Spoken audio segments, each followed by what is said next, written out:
Hello everyone and welcome back to what was formerly Shenae's personal YouTube channel and is now, I guess, our channel, our family's channel. Yeah. We're glad you're watching again. Today we're going to be sitting on our bed talking about our wedding. Yeah, our anniversary is coming up next week, and it's going to be our 8th wedding anniversary and our 9th year Since we met. Yeah. Josh got his second COVID vaccine yesterday, so he's a little bit out of it. Yes, I am. It's all right. If we need to pause at any Better than point. COVID, isn't it? It is. And this is not being said to put you off. You should do what you want to do. But for me, it worked to get the shot, even though I can't really talk right now and I'm very sore.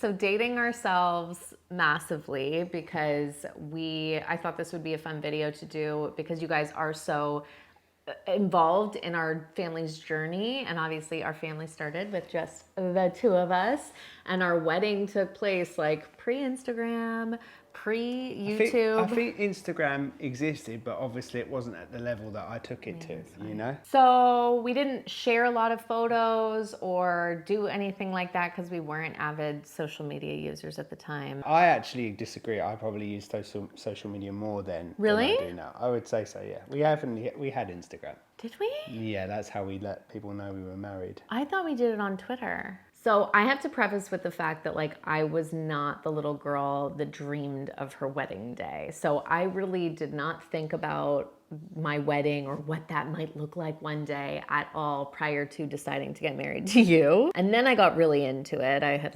binders and stuff like that, didn't I? I was really into the design. I still have that. Of it all. Do you? Yeah, it says wedding on it in bubble writing. Yeah, it does. Yeah, it's nice. It's with metallic milky pens. Yeah. We were very young when we got married. I was 23 and Josh was 27. We were living in LA at the time, but we got married in England. And everyone asked, why did you get married in England? And it wasn't really something we ever discussed. We were just like, yeah, of course we're getting married in England. I mean, Josh is English, so that had a lot to do with it. At the time we were living in LA, I'd just moved to LA. It would have been weird to get married there because none of our families were there. Yeah. I didn't really have many friends there then, and you had a few, but no one that you was super, you had your classmates basically. Yeah. Toronto would have been fine, but I think you had a bigger connection immediately with England on your first few trips there. Yeah. So it was more just, I was from there, you had a connection with it. So we were like, okay, it's going to be England. Because I didn't have that same connection. I love Toronto. Yeah, but it wasn't the same. It wasn't that instant, wow, I wish I lived here. Yeah, and your whole, had with London, whole community in England too, really just welcomed me in so warmly that I really felt I found my place, with your people. Our people, yeah. Well, yeah, they are now, but at the time it was I don't even know these people, but they just make me feel so comfortable being myself. My dudes and chicks and everybody in between, they are so welcoming, and they were always my extended family, really. Yeah, when we were thinking about England, again, that was going to always be the destination that we were going to get married in, but when it actually came to where, the venue or whatever, Josh's family lives really kind of on the cusp of countryside in England, I would say. They're right on that border of city living and country living. I was born in Bromley South. We all moved out when I was little to Biggin Hill, which is still technically the London borough of Bromley, but it's really Kent. So you're still in London within an hour, but if you go an hour the other way, it's just sheep, cows, horses, and that was so different from anything that I'd ever experienced, and it's so picturesque out there, and it just really reminded me of movies that I loved growing up. One of them in particular was The Secret Garden. That was one of my favorite movies as a little girl. And Notting Hill, you like that too? I love Notting Hill too, yeah. But and you said I was like a punk rock Hugh Grant, didn't you? Did I? No. But I really wanted a venue that was super English and had really lush gardens because I really just loved the idea of getting married in our own little version of a secret garden manor. A manor house, yeah. And we found the most beautiful place. It was a Tudor style manor, really just quaint and gorgeous inside. Amazing. It could not have been more English. Oh, it was great. I mean, when you described what you would like to do in England, if we're going to do it in England, I think I pretty much turned around and said, that sounds like every pub garden outside of London. And it really could be. You know, London and England as a whole, I mean, the whole of the United Kingdom, it's, especially if you're from North America, it is exactly what you see in the English movies everywhere you go. Same as when English people first go to New York or to LA, and it's like, oh my God, I'm in Sex and the City, I'm in Friends, whatever. Yeah, so this is a great segue. Thank you, by the way, to Scentbird for sponsoring this video. I want to play a little game with you really quick. Okay. Basically, Scentbird is a subscription that comes on a monthly basis. You can order 1 to 3 trial size perfumes that are much larger than the average sample size that you get of perfumes. You actually get about 30 days wear in each little bottle. I signed up for the 2 perfume subscription, and it's a great way to test out different perfumes because they can be super, super expensive. And these little samples that will last you 30 days only cost $16. If you use my discount code, it will only cost you $11 for your first month. And it gives you an opportunity to try it out before you drop $300 on a bottle of perfume that you don't even like the smell of. $300? Is that how much it is? Perfume, yeah. Oh my God. It can be. It can be. That is well expensive. I know. You want to do this quickly because $300 is a lot, isn't it? This is like a steal. It's such a great way to try things out. So the deal is, I want you to smell both of these and tell me which one you like better that reminds you of our wedding day. I already have my pick in my head, but I want you to pick, and then that's going to be the one that I actually buy. All right.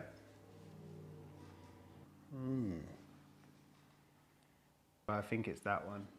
Yes. Isn't it? Is it? Yeah. Good job. I do remember the perfume you wore that day reminded me a little bit of the smell of my mum. That is so good. That is exactly why this one reminded me of our wedding. Yeah. Because it reminded me of she's got such a presence and such a smell about her. She really does. No, but she smells delicious. Yeah, she smells amazing, but you like every time she walks in the room, you're like, oh, Beech was here. Yes, and your mom, she was such an integral part of that wedding. If it weren't for her, we wouldn't have pulled it off. She was so hands-on and being our eyes and ears for us when we weren't in England yet and planning the wedding. This is from Rachel Zoe. If you want to smell like my mum, that is the one. That's it. She smells great. A lot of people say so. I love this little bit. Look. Happy-ish. Excited to see you. Happy-ish. Excited to see you. So basically the course of the day was we got married outside. We really wanted to do it outside. We were playing with fire a little bit because English weather, you never know what you're going to get. Oh, the weather was perfect. It was so perfect. It was so beautiful, sunny. And we did the ceremony outside. They had like a little gazebo thing. Gazebo. We did the legal bit. We did the beginning of the legal bit the day before, didn't we? Yeah. We signed the papers, said our vows and all that kind of stuff. You had both your dads walk you down the aisle? Yes. So both of my dad, my biological dad, and my stepdad, who has been my stepdad for over 20 years now. He's been an amazing role model for both of us. Yeah, incredible. So they both walked me down the aisle, and then my stepdad actually did like a little kind of like introduction, like a little speech or whatever. Who did? Dunk? Yeah. Oh, wow. What a legend. I can't really remember. Like, I remember... Let me tell you what our wedding was like. Oh, what are you talking about? I had to remind you before this sit-down about our wedding. I just didn't remember Dunk doing that thing. He did. I remember waiting at the top of the aisle, which was really just the garden. Yeah. Just like, oh, my God. This is, like, amazing, but I'm also bricking it now. So he didn't sing Bohemian Rhapsody. No. And he didn't have bagpipes. No, he was not wearing a skirt or anything. Kilt.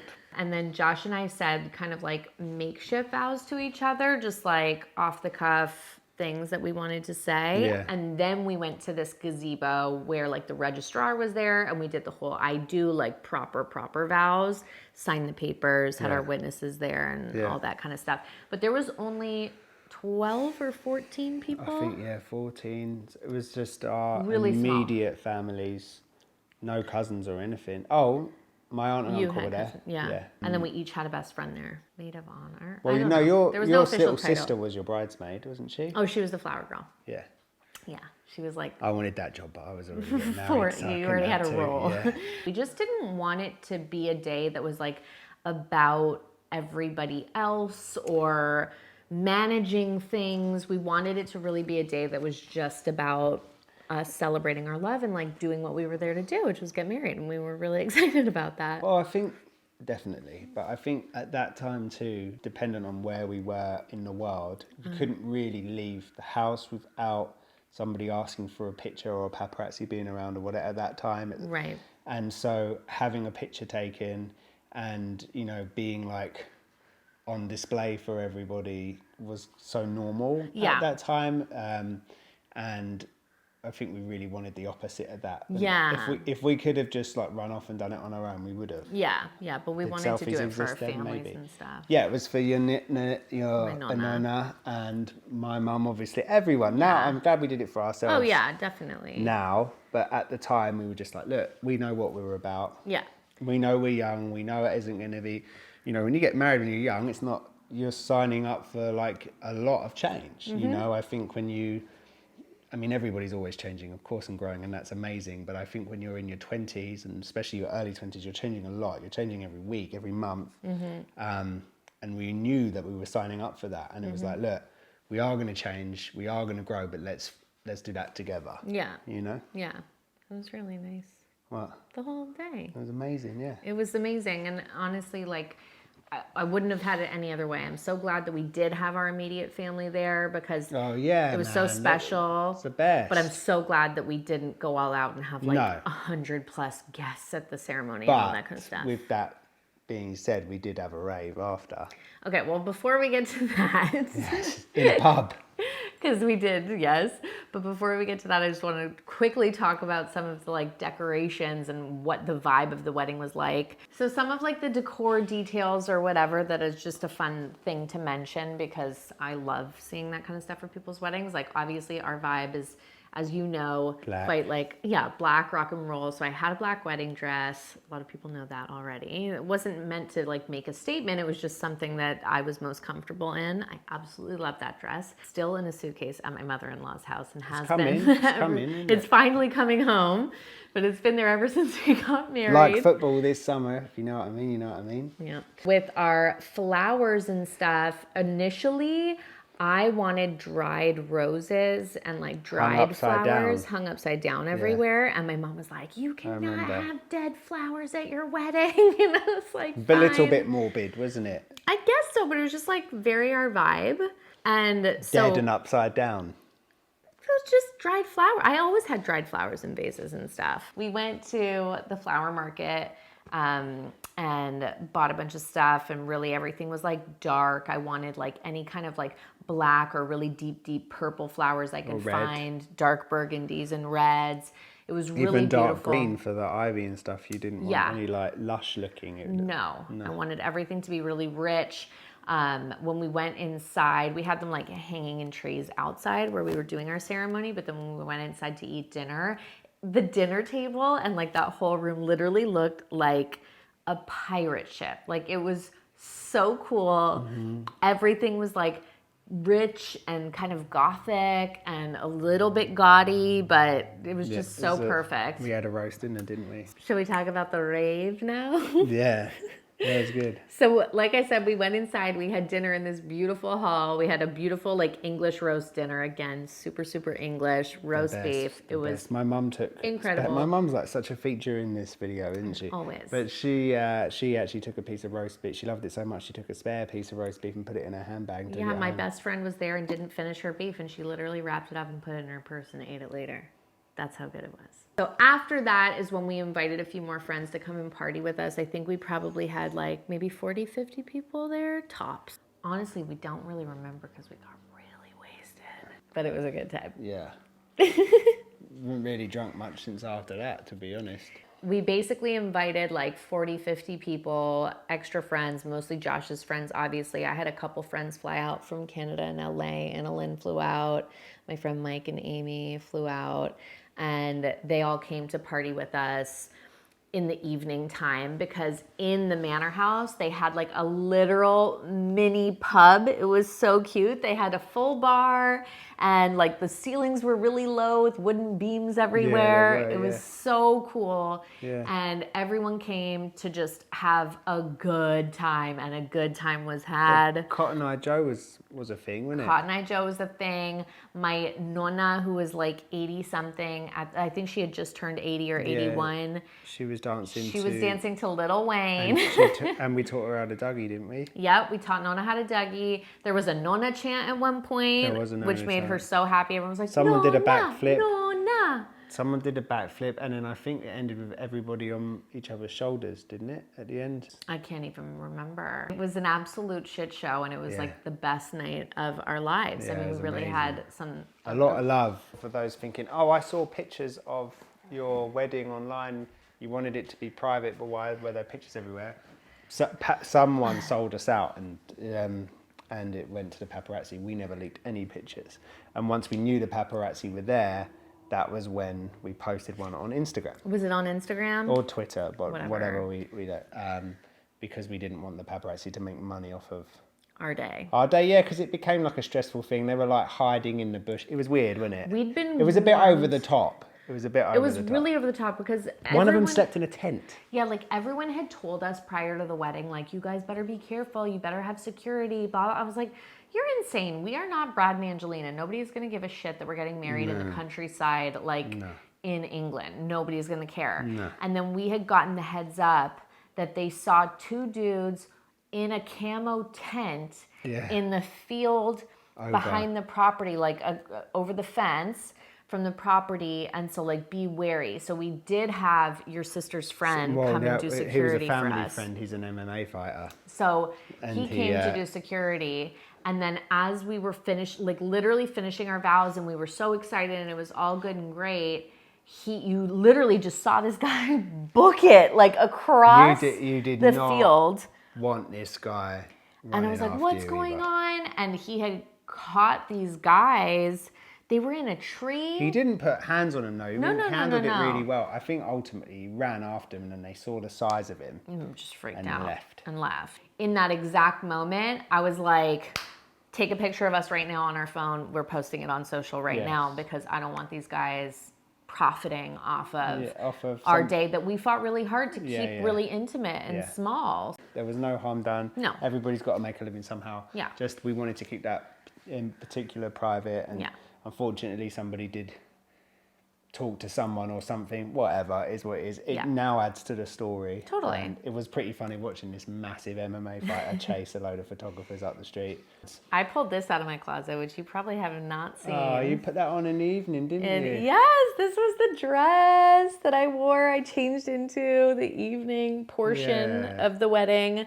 Everyone would come and have a photo with me in the proper wedding dress, but then to boogie and dance, I needed to get a little more comfortable. So to boogie, I wore this dress. We're old now. You just said boogie, not as a joke. It's completely torn and ripped and whatever, and I've never put it on my body since that night, but I keep it hanging in my closet at all times. As you can see, it's quite see-through. Oh, look. Which was a bit of a shock for Shenae's grandparents.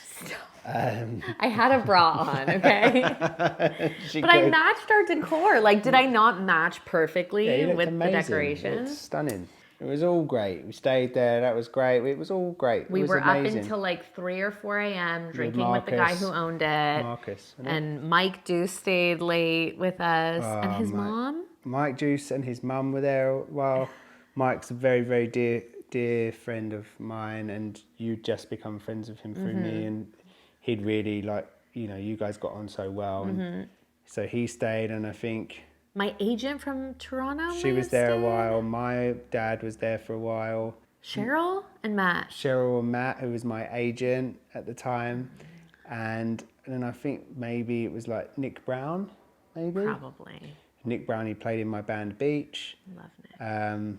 Just a few randoms who they just decided to stay on. And we were like, all right, they love us that much, they want to hang out for the wedding night. Everybody's welcome.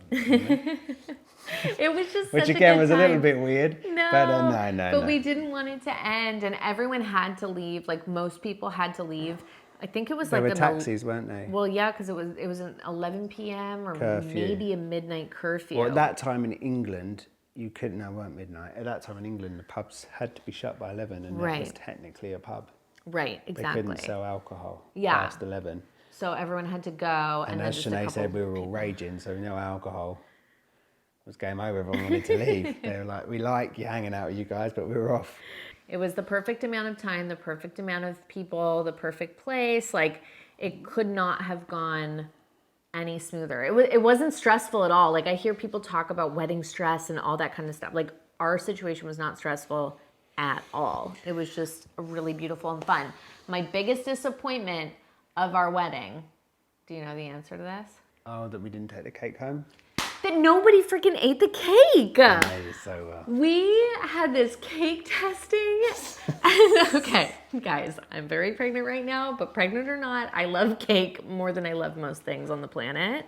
We had a cake taste testing, and this cake was legit the best tasting thing I've ever eaten in my life. It was a peanut butter banana chocolate chip cake. It was a banana cake with chocolate chips with peanut butter icing. That's what it was, okay? Oh my God.